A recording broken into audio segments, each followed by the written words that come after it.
dari penyidik itu, karena dalam hal ini penyidik masih ada wewenang dan masih diberi instruksi sesuai dengan pasal undang-undang KUHP, bahwa penyidik harus segera setelah dinyatakan berkas lengkap, segera untuk menyerahkan tersangka maupun barang bukti. Sesuai dengan undang-undang kan pertanggungjawaban pidana tetap berhubung pada dia. Apabila dia melarikan diri, tentunya kan polisi melaksanakan upaya-upaya paksa itu pasti akan. Status Farhad Abbas yang sudah resmi menjadi tersangka dirasakan saksi ahli Sutan Budi Satria seharusnya tidak membuat Farhad Abbas mangkir dari panggilan tim penyidik. Apalagi dengan adanya sidang pra-peradilan yang sudah digelar beberapa kali, seakan membuat status Farhad Abbas sebagai tersangka diragukan, sehingga proses untuk ke sidang yang sesungguhnya dirasakan cukup berlarut-larut oleh pihak Ahmad Dhani dan saksi ahli. Saya pikir seharusnya sudah tidak boleh lagi diragukan untuk penetapan tersangka. Toh penetapan tersangka kan bukan berarti dia bersalah. Dia masih dalam keadaan status yang dianggap orang tidak bersalah. Tersangka hanya ditetapkan untuk dalam rangka pemeriksaan di penyidikan.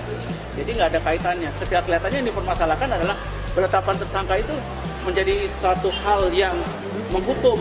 Makanya diajukan hukum, kan ada hukuman sosial. Saya pikir itu bukan urusan dari orang hukum di situ. Di sini hukum berdasarkan undang-undang, bukan berdasarkan hukuman dari masyarakat, itu urusan lain.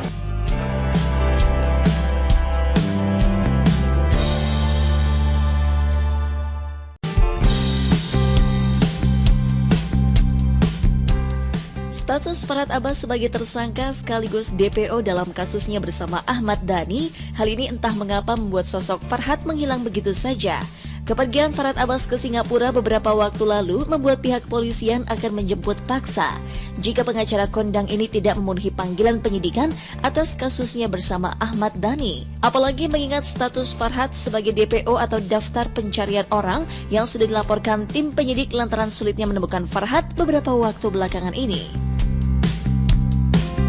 Kewenangan dari penyidik itu, karena dalam hal ini penyidik masih ada wewenang dan masih diberi instruksi sesuai dengan pasal undang-undang KUHP, bahwa penyidik harus segera setelah dinyatakan berkas lengkap, segera untuk menyerahkan tersangka maupun barang bukti.